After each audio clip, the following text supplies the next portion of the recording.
Welcome into episode 109 of The Checklist, brought to you by SecureMac. I'm Ken Ray. And I'm August Rometer. The weakness is Wetware, your face and the Fifth Amendment, and questions about last week's Wi-Fi questions.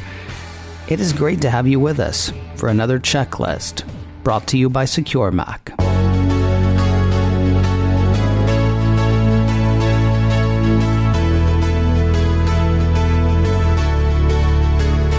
So there was a scary set of headlines floating around a few days ago with suitably scary illustrations as well. Props to Cult of Mac for their weird stock photo. The headline, Apple flaw lets hackers steal business passwords. Now this headline is true, but being a headline, it's pretty simplistic. It would have been just as accurate, and maybe even more accurate, to say social engineering lets hackers steal business passwords. But, that's not nearly as fun. There's nothing sensational about simply stating a fact. Clickbait. Pulling from the report, researchers with Duo Security have discovered a flaw in Apple's device enrollment program, which helps companies manage and secure their Mac and iOS devices, that makes it possible to steal Wi-Fi and application passwords. The hack involves enrolling a rogue device in the DEP system, then registering it with the company's mobile device management server. There are a number of methods that can be used to do this. Now, how would hackers get the necessary serial numbers? Social engineering. Basically tricking somebody in the target organization into giving up a serial number, as long as that serial number isn't already in the company's server, since a serial number can only be used one time. Alternatively, says the piece, hackers could search mobile device management product forums where employees frequently post serial numbers for support. Another method would be to use brute force software to cycle through countless serial numbers until a match is found. Once they have a device enrolled in a mobile device management server, the piece says, it's possible to retrieve passwords for applications and Wi-Fi networks used throughout the company. So if somebody gets an iPhone or iPad into a company's device enrollment program from Apple, the device will have access to the company's information, which is, of course, how a device enrollment program is supposed to work. Now, let's be clear, there's nothing apparently untrue about Duo Security's findings. The part that got to me about this story was the emphasis in covering Apple. I asked Nicholas Todchek of SecureMac about the story. Specifically, my question was, am I right in thinking that while this works for Apple's device enrollment program, it could just as easily work for any sort of similar program if the hacker had the necessary info, which they would likely get through social engineering? And Nicholas, in his ever verbose way, said, yep, that's generally how it goes. Yes, there is technically a technical hack into an Apple program that could leave a company's information vulnerable, but it relies largely on someone in the organization not following best practices. Now, we have, of course, covered social engineering in the past. Checklist number 45 would be a great place for you to find out a bit more, but we were all talking about it sort of from a theoretical side, I suppose. August, you've actually been chief technology officer of a couple of organizations, which means you've had to worry about social engineering in a real boots on the ground kind of way. I'm curious, what sorts of things worried you the most? Well, the nefarious thing about social engineering is that you could have the most secure vault in the world, but if you've got somebody who knows the combination to that vault who hands it to somebody at a Starbucks, then what's the point in having the strongest vault in the world? Mm-hmm. And, that's where all this stuff falls down. And the things that worried me the most were, employees accidentally sharing information. A lot of times it's not that they're doing it on purpose. They're not trying to scam the company or anything like that. But, say, for example, in my particular organization, we dealt with a lot of health information. Let's say somebody was let's say we had somebody in there doing some construction work, and somebody took a phone call and gave out, was talking to a customer about their health information while the person in the background overheard it. Now, technically, that's called an incident and possibly even a breach of HIPAA rules. So it's that kind of thing that would drive me crazy and kept me up at night. Losing a device is always something that you have to be careful of. And then, the biggest thing is if you're, especially with mobile devices these days and laptops, just make sure those devices are secured with a strong password and that the disks are encrypted, the hard drive that is. None of that's social engineering the way I think of it, though. I mean, so is it because your company was, I don't know, under the radar in a way? Because when I think about social engineering, I think about somebody calling up and saying, hi, we're from this vendor and we need this information to make sure we're implementing this thing correctly. And of course, the whole thing's a scam. I mean, was there not a social engineering worry that you guys ever faced? No, the social engineering aspect for us came from people just wandering through the office, doing the things that they're supposed to do. We had people sign in and, the doors were all secure. But if somebody happened to be in the office and overhear something, that was always a problem. The other thing is that, I always told the team to be careful of anyone who doesn't have access to information asking for that information.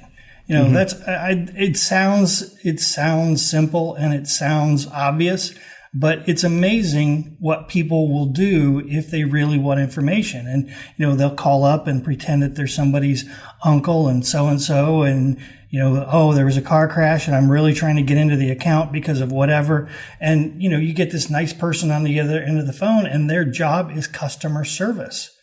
And they're just trying to do the right thing, but in doing the right thing, they end up doing the wrong thing.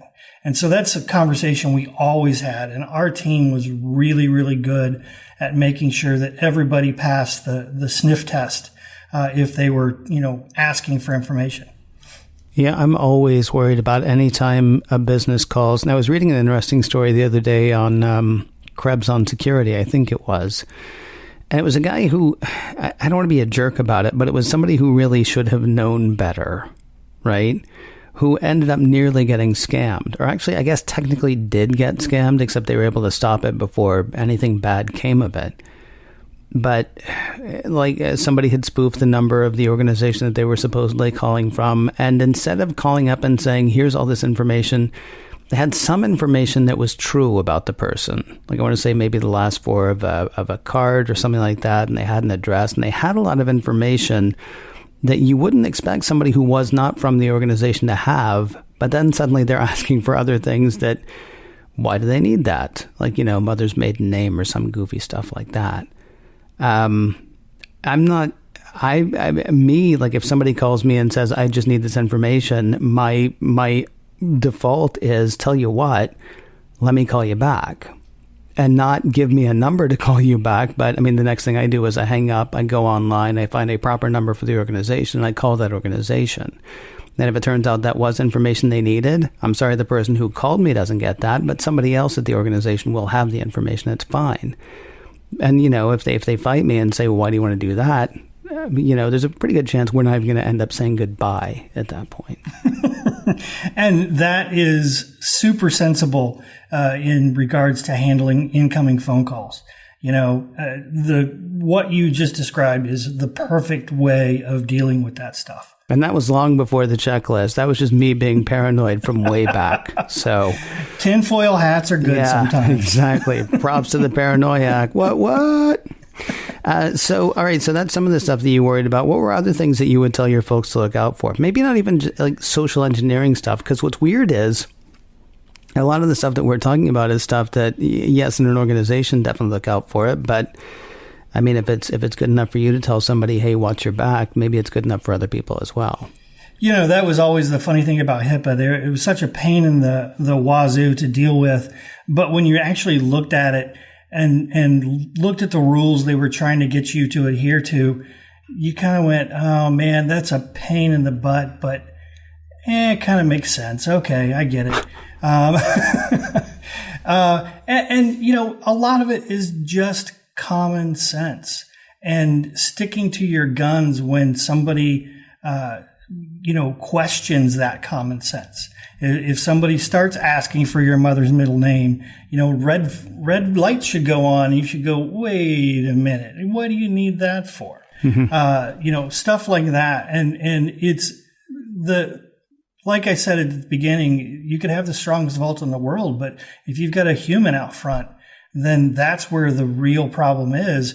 And you just have to keep everyone alert and vigilant. And that's what I try and do just in my day-to-day life. I got an email the other day that looked exactly like it came from Apple, and it was claiming that I had a subscription for a music service.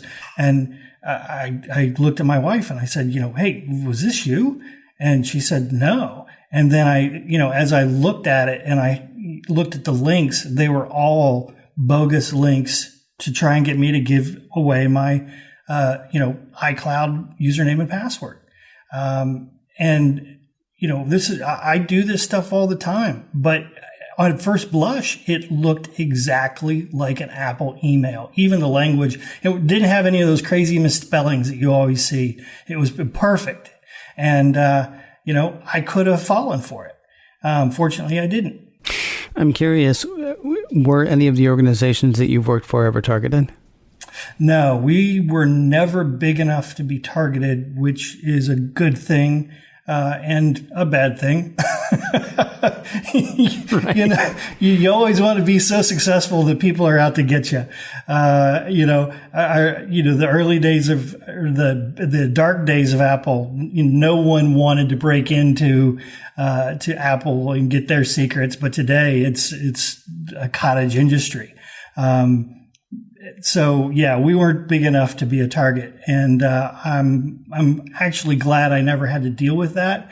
Though it would be nice to have had that experience just for the learning of it.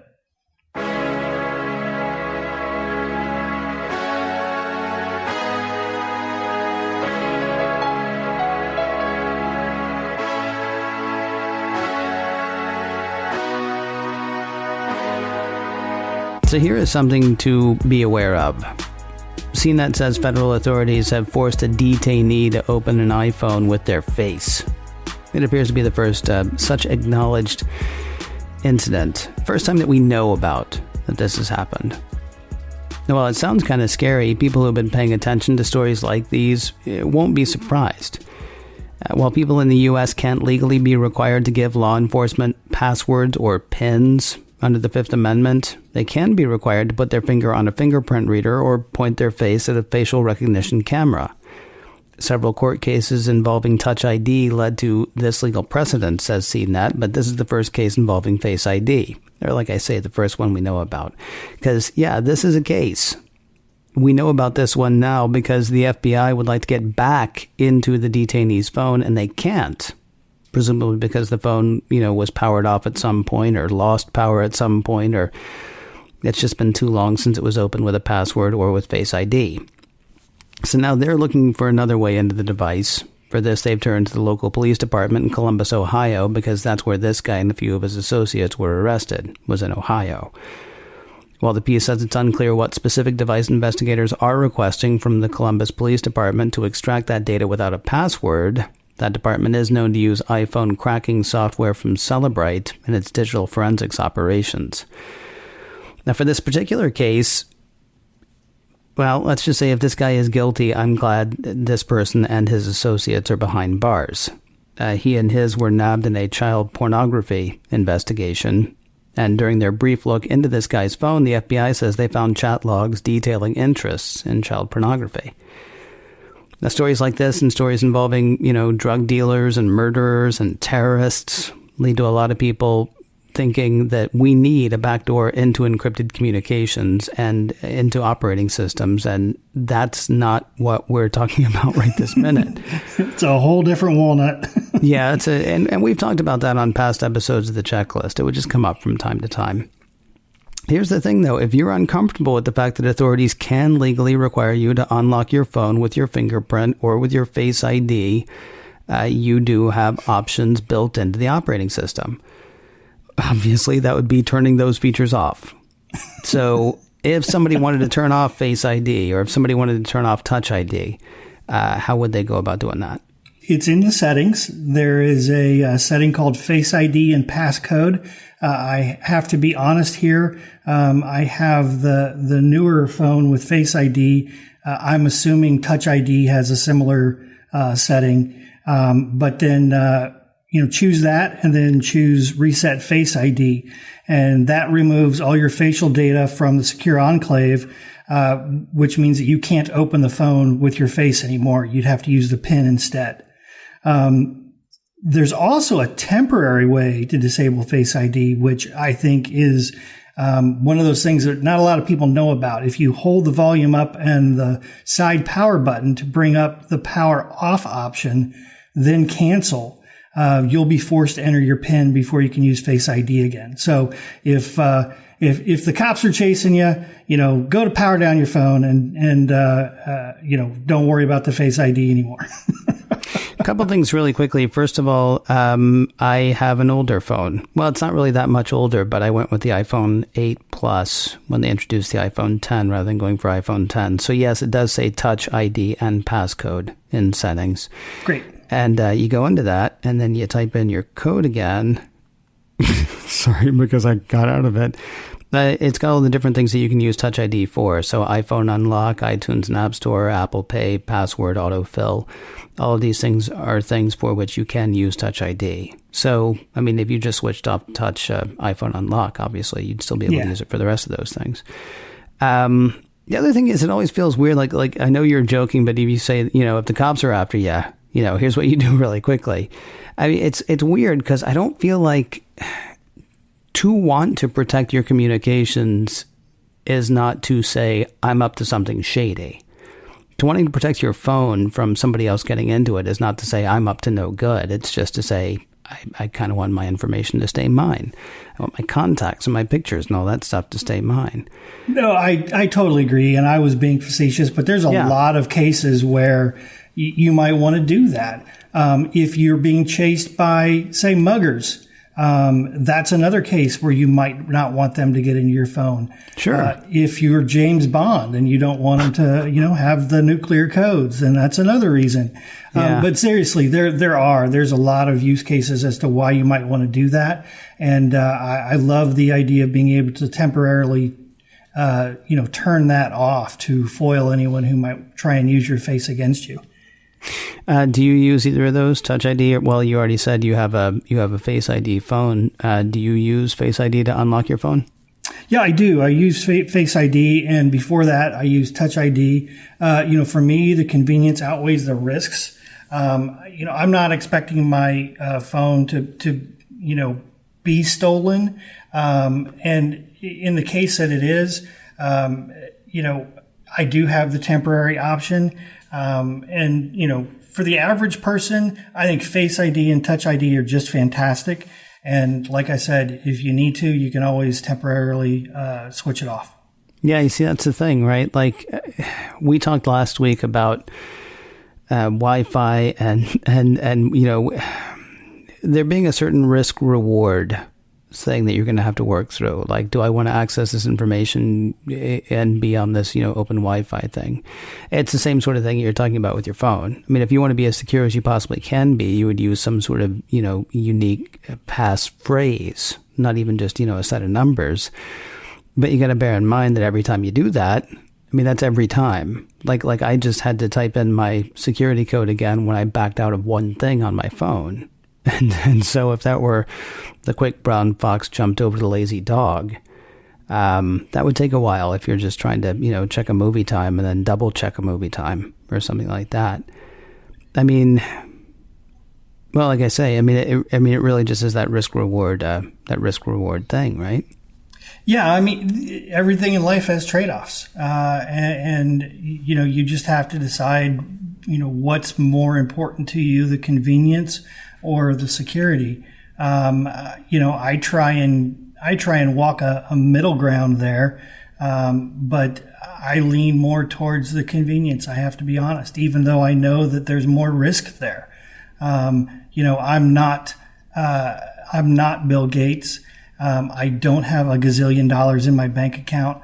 I don't have access to government secrets. So the idea that somebody would target me for the data on my phone, is a lot, there's a lot less risk there for me than it might be for, say, Bill Gates, or for somebody who does have secrets, on their device that might unlock, something bad. So I don't, I lean more towards the convenience of it, but, you always have to keep that in the back of your head that there is a risk reward. In all this, you raise a really interesting question. What would the passcode on Bill Gates' iPhone be? I don't have a Windows phone. Too soon.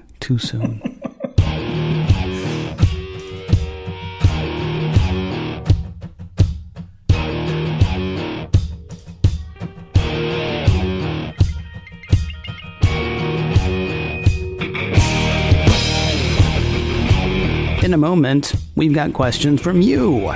Well, if you're the person whose questions we're answering. Otherwise, we've got questions from someone a lot like you. First, though, a word about MacScan 3 from SecureMac. We keep talking about this. It used to be that having a Mac was all of the protection that you needed. Okay, it's not really true that it was all the protection you needed, but a lot of people thought that was all of the protection you needed. Hopefully, everybody knows now that is not all of the protection you need. Because more and more people just like you are using Macs, which means more and more bad guys are targeting people just like you. In fact, the number of malicious files for Macs has increased exponentially over the last decade, which is what makes MacScan 3 awesome. See, MacScan 3 is a great defense against malicious software attacks aimed at your Mac. It's developed by SecureMac, trusted names in computer security and developers of exceptional security software for the Mac for well over a decade. MacScan 3 detects and removes Mac malware, catches keyloggers, removes tracking cookies, and provides full-range or targeted scanning, all without crowding up your hard drive or slowing down your computer. Say goodbye to worry and hello to the cushy comfort of security with MacScan 3 from SecureMac. Sign up for a free 30-day trial today at securemac.com/MacScan. That's MacScan 3 by SecureMac. Your 30-day free trial is waiting at securemac.com/MacScan. So last week we built a whole show around an email from a guy named John. Now we turn part of this show over to a guy named Andy, who has questions based on the answers we gave to John last week. Andy says that he listened to the show, How to Hotel Wi-Fi. Great info. I travel a lot, and I'm constantly concerned about hotel Wi-Fi. You all did a great job providing limits when on hotel Wi-Fi, and you provided good risk assessment, i.e. what to do and what not to do on hotel Wi-Fi. August was very specific about stating that he does not do banking on open Wi-Fi, even if he's on an encrypted HTTPS website. However, August did not provide an opinion as to whether or not he would change his opinion on doing financial business if he was on an encrypted website and he was using a trusted VPN. So how about that, August, says Andy. Does the addition of a VPN change your risk calculus at all relative to open Wi-Fi and your finances? It does. I still avoid it when I can, but sometimes you can't. And if I can't, then I definitely use a VPN. With a trusted VPN, I don't worry too much about eavesdroppers on my connections or financial transactions. Note, though, I said trusted VPN. As we pointed out a few weeks back, some VPNs, such as the one owned by Facebook, actually peer into your data, something that you obviously don't want and something that VPNs are supposed to avoid. So make sure that the VPN you're using is trusted and does not look at your data. See, it's interesting. I mean, so there is that whole thing about whether or not it's actually seeing the traffic from your computer. I am as concerned about somebody looking over my shoulder when I'm out in public. I mean, if I'm sitting at a Starbucks, if I get my back to the wall, then I kind of feel okay about it. I mean, there is the whole, am I safe technologically speaking? But then there's also just the, check my what? Check my 4 o'clock and my 8 o'clock, I suppose, and make sure that there's nobody sort of like peering over. Like there's a Mac podcaster that I know who years ago said he didn't like to log into anything on his iPhone when he was out in public. Anything that required a password he didn't like to do because you never know who's watching where. Gosh, I make myself and my friends sound... I make us all sound like we're afraid to leave the house. Let's move on. Emails to this show do go to a few different people, so I'm not going to read everything that Andy wrote. Some of the questions he asked were best left to Nicholas Raba and Nicholas Tachek, so I'm going to leave them to answer those. He did ask one question, though, that, well, if he's listening to this show, I would have assumed that he knew the answer, which is silly on my part because, I mean, there are terms that we all use because we think everybody knows what they mean. And then somebody says, well, what do you mean by that? And yeah, there was a time I wouldn't have known the answer to this question. What is the difference between malware and a virus? And is that difference important? So a virus is a type of malware, sort of like lemon meringue is a type of pie. Other forms of malware are Trojan horses, ransomware, worms, grayware, spyware, and lots of other variations. Viruses, though, are specifically designed to infect your computer and then find a way to infect other computers on the same network. Once they're on a host computer, the virus can do all sorts of things, transmitting your information, keylogging, turning your computer into a bot. Lots of fun, nasty things. And it's all spooky stuff. And thanks, Andy, for the question. I think to Andy's question in particular, and I've got you at a bit of a disadvantage because I got to read his whole email. He's concerned about if you're looking for some sort of solution, something that's going to fight, malware, then he was saying, okay, well, that's going to fight malware, but is it going to fight a virus? And of course, the answer is, well, depends on the security suite that you're going for. I mean, some of them are going to be geared toward specific things. Some of them might fight a virus, but won't do anything about adware or whatever. But I mean, malware is sort of the catch-all term. A virus, as August just explained, is a specific type of malware. But there are lots of them. And to expand on that just a little bit, I don't know where the naming convention started coming from. There was software and there was hardware. And then as we added more types of things, we just naturally put the word ware at the back on the end of it. So, malware uses the mal from the French, I think, for bad. Just watch Firefly. They'll tell you that. Right.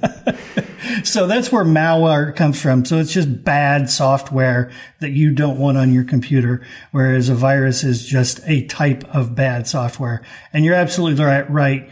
Just kind of depends on what security suite you're using and what it specifically targets, whether or not it's going to get that virus or not. As tends to be the case, we've just started on a lot of these topics. If you want to go deeper into today's stories and others, then you should go to securemac.com/checklist. You'll find notes there for today's show and every show that we've done before. securemac.com/checklist. If you have a question you'd like to ask or a topic you'd like to hear us hit, do like Andy did and John before him. Send us an email. checklist@securemac.com. That address again is checklist@securemac.com. And if you can't remember that, please do remember this.